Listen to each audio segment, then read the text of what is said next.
Hello, folks.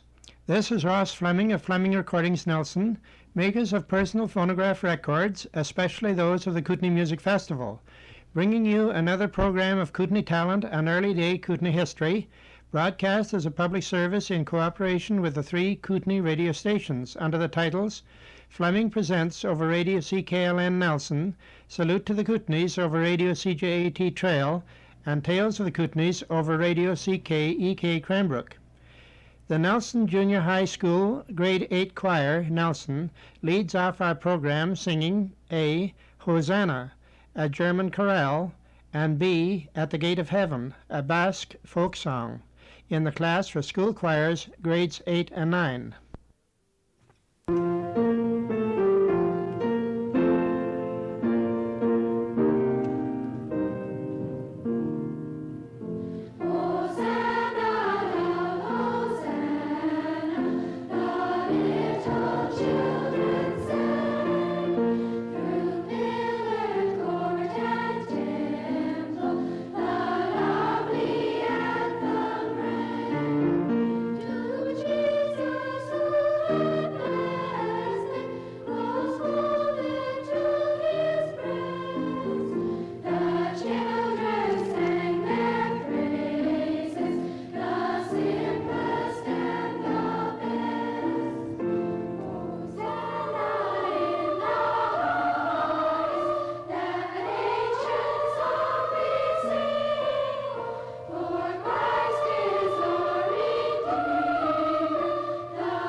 That was the Nelson Junior High School Grade 8 Choir. We were very sorry to learn of the death on May the 14th of a very dear friend in Nakusp, Mrs. A.E. Fowler, who on numerous occasions has been host to my wife, Minnie Fleming, while teaching in the Nakusp Elementary School. Here is a recording we made with Mrs. Fowler in 1960. Her story illustrates how workmen moved around in the district to wherever work or opportunities were available. Now here is our interview with Mrs. Fowler. Dateline, Nakusp, BC, September the 7th, 1960. This is Ross Fleming speaking for Fleming Recordings, Nelson. Today we are interviewing Mrs. A.E. Fowler in her home at Nakusp. We have known Mrs. Fowler especially from the time of the Nelson Jubilee in 1947. We have asked Mrs. Fowler for her story of her ramblings since coming west to Washington and British Columbia. So here is Mrs. Fowler. My parents were Edward and Lena Vipond, and I was born April 7, 1887, at Peoria, Illinois. moved to Spokane in January 1888, where my father was employed at Tull and Gibbs.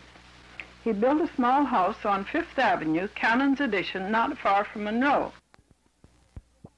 My first memories are of the home on Fifth Avenue. The Spokane fire in 1889 is a blurred memory of smoke and fear, and standing on a fence to see what was going on. And next day, older neighbor children who had been near the fire and digging around brought burnt articles from the John W. Graham store, especially a perfect doll's head, black hair, blue eyes.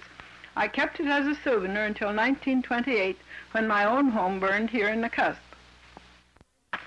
In May 1896, we moved to Clark's Camp, near where Patterson is now.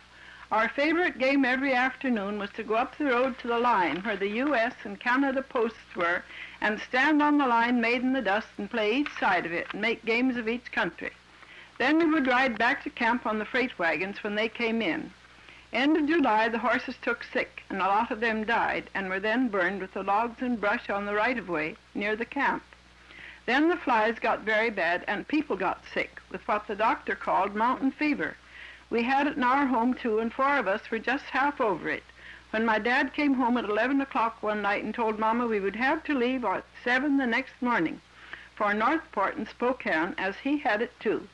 Mama had us all in clean starched dresses and blouses, and we got away on the wagon on time to sit on 2x12 planks on the rough 7 miles to Northport, where we went on the train to Spokane. On arrival there, Dad hired a carriage, and we drove to the Dr. Gerlach's home. He came out and talked to Dad and Mama and said, "Get to bed as soon as you can, and I'll be out in the morning to see you." So we set out another 7 miles to our cousins Charles and Gussie Stillwell's at Moran Prairie.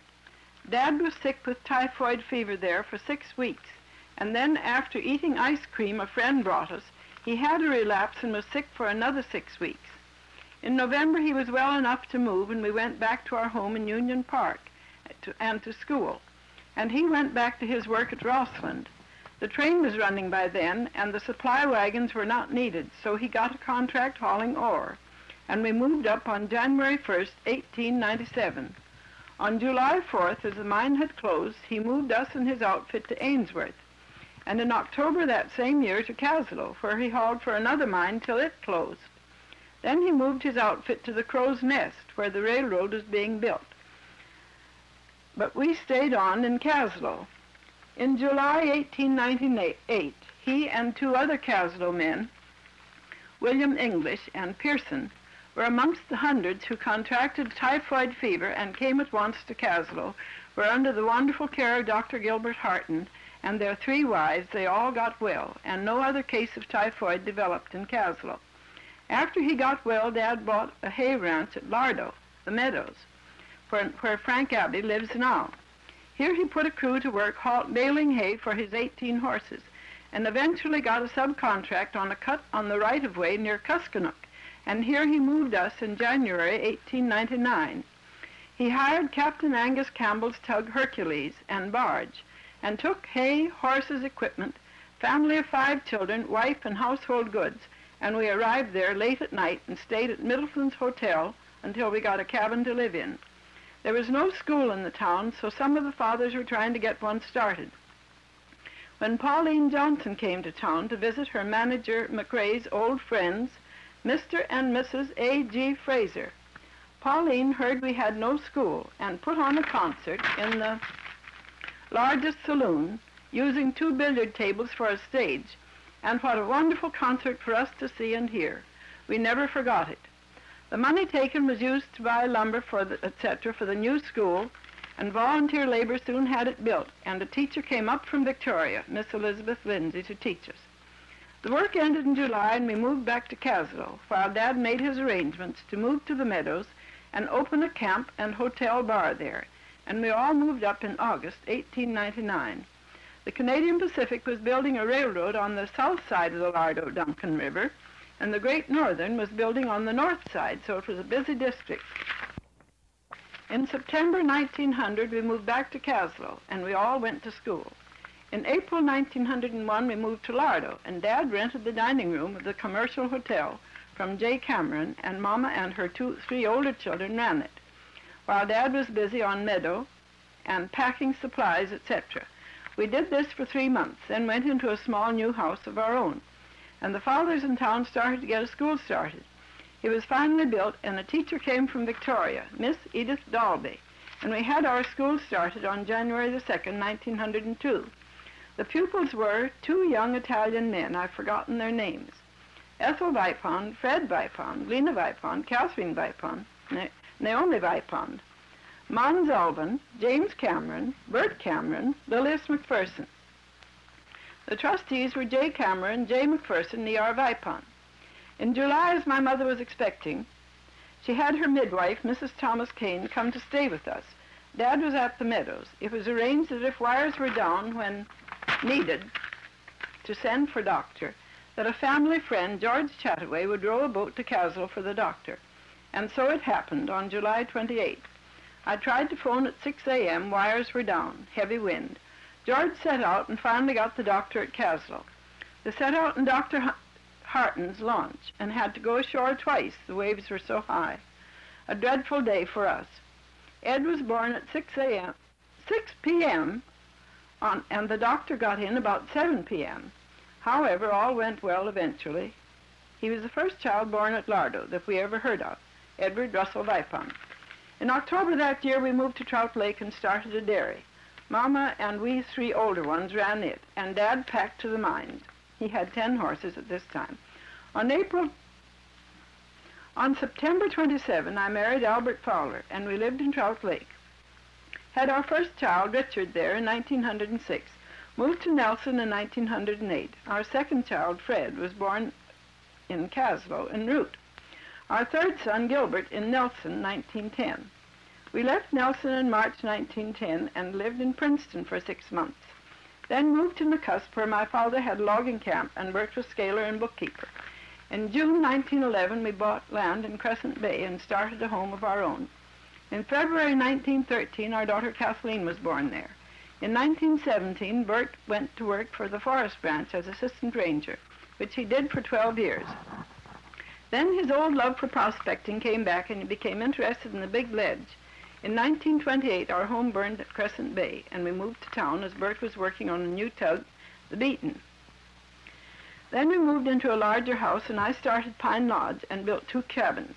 In 1932, we built Pine Lodge on Broadway and ran it until Bert died in 1954.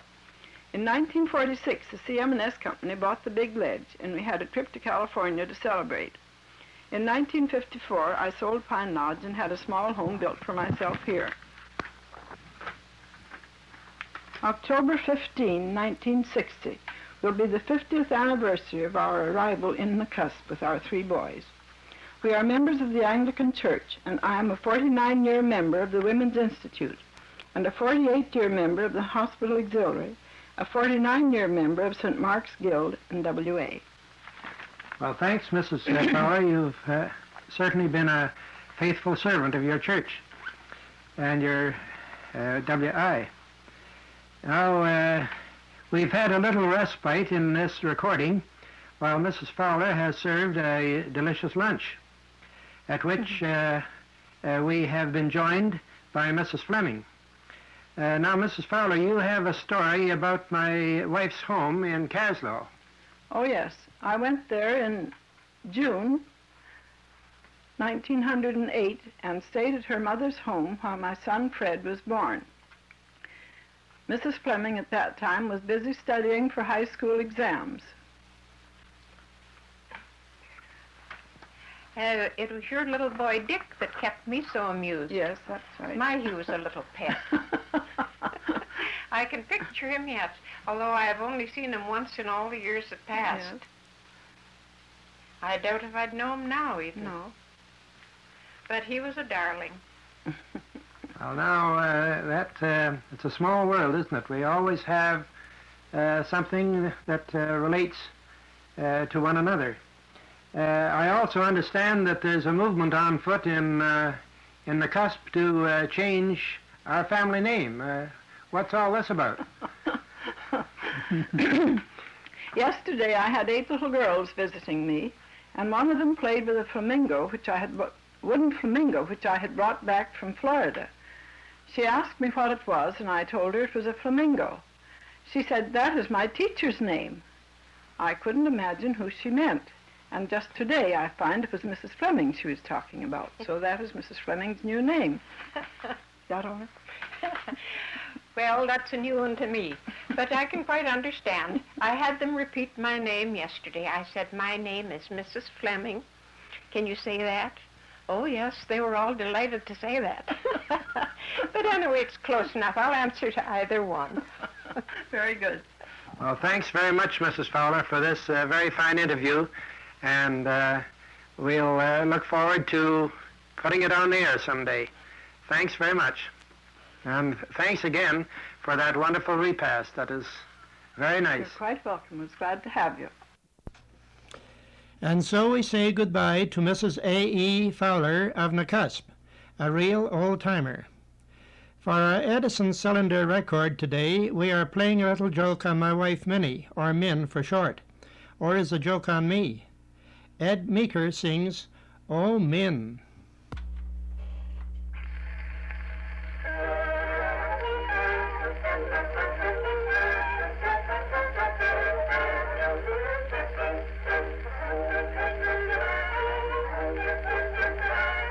Min was down this little wife, never quarreled in all her life, got as long as nice could be.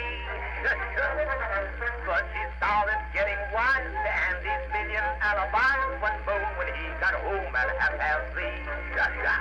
And he never suspected, never expected the big surprise that Minnie had in store. Till again he stayed out late, outside he had to wait, for Min had put the bolt upon the door. When he found he was locked out, the neighbors heard him shout, "Oh, Min, what's the matter, Min? I never saw you act this way before, I never did. Oh, Min, won't you let me in? Please come down and open up this door. Come on, hon, it's mighty cold, the sound in here, you know. And still there's no place for me to go. Oh, Min, Minnie, Minnie, Min, honey, won't you let me in?"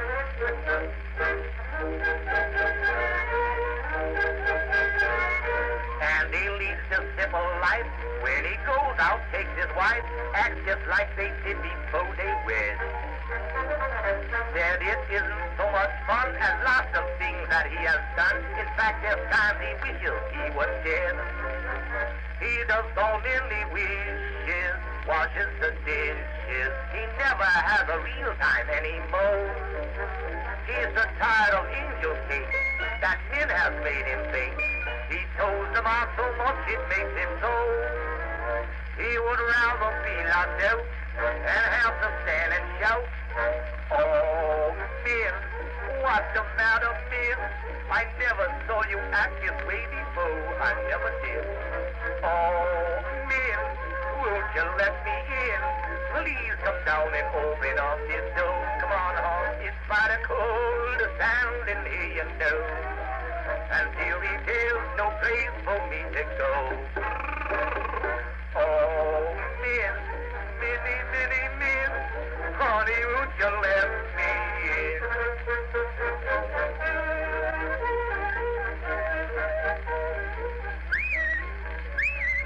Say, Min. My goodness, 4 o'clock. Say, Min, how much longer you trying to keep me down here in the cold, huh? You better come down and open this door, I'll bust it. Doggone, she hasn't took away the doormat. Here, gal. Don't you throw that. Don't you throw it. Nah. Be careful. Be a nice gal. That's a good gal. That's a good Minnie. Oh, Min, what's the matter, Min? I never saw you act this way before, I never did. Oh, Min, won't you let me in? Please come down and open up this door. Come on, hon, it's mighty cold, the sound in here, you know. Until there's no place for me to go.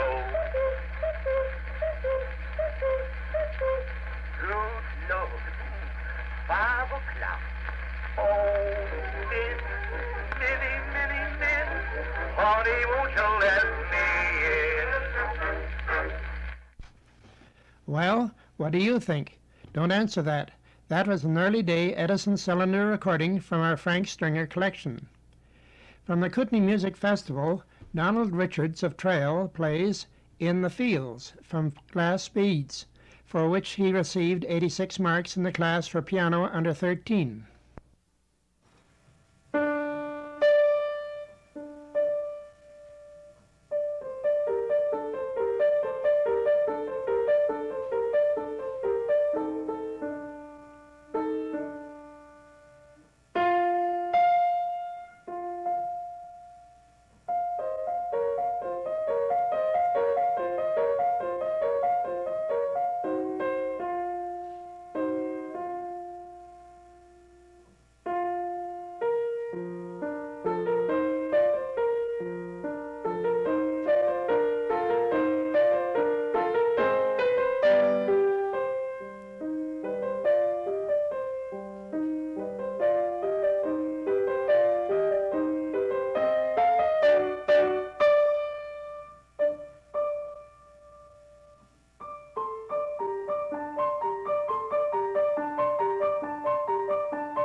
That was Donald Richards of Trail.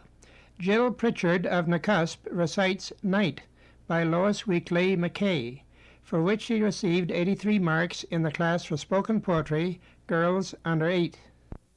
Night by Lois Weakley McKay.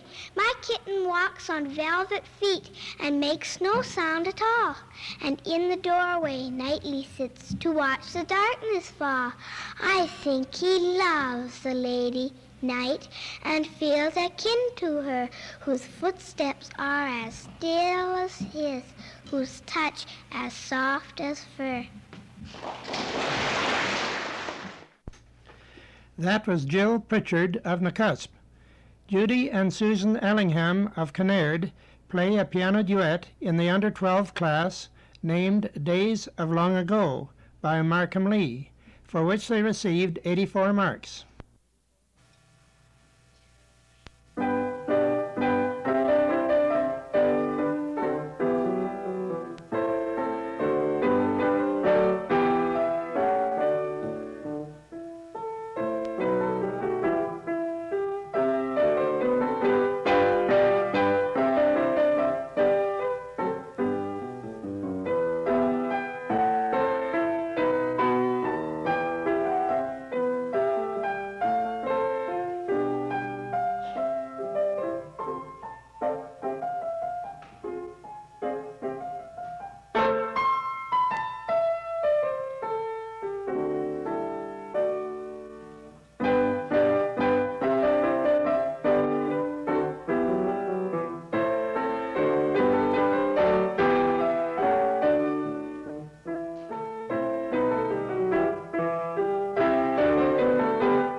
That was Judy and Susan Allingham of Kinnaird.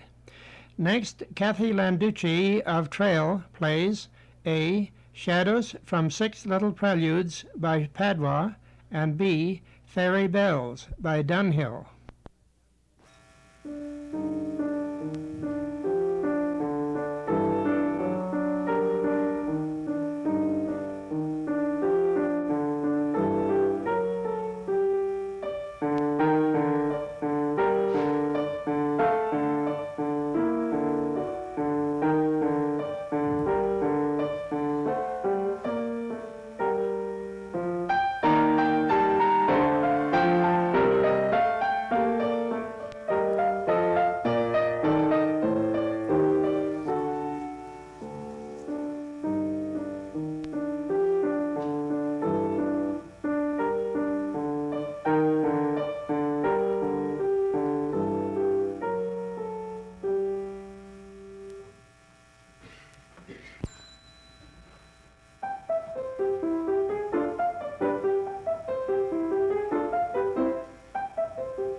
That was Kathy Landucci of Trail, who received 87 marks. Finally, Garreth Edwards, competing in the class for Bach Piano under 11, plays Minuet in G, for which he received 86 marks.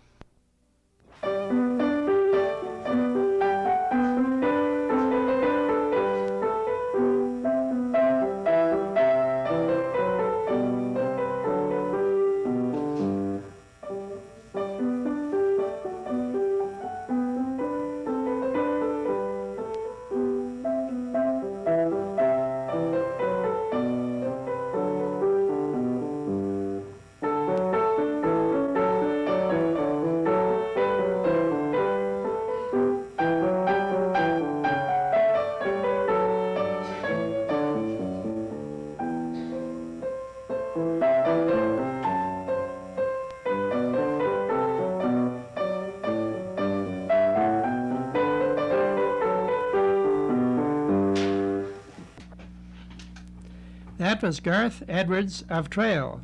And so we have come to the end of another of Kootenay's own programs, produced by Fleming Recordings Nelson and broadcast through the courtesy of your radio station. See you next Sunday. This is Ross Fleming saying, so long, partners.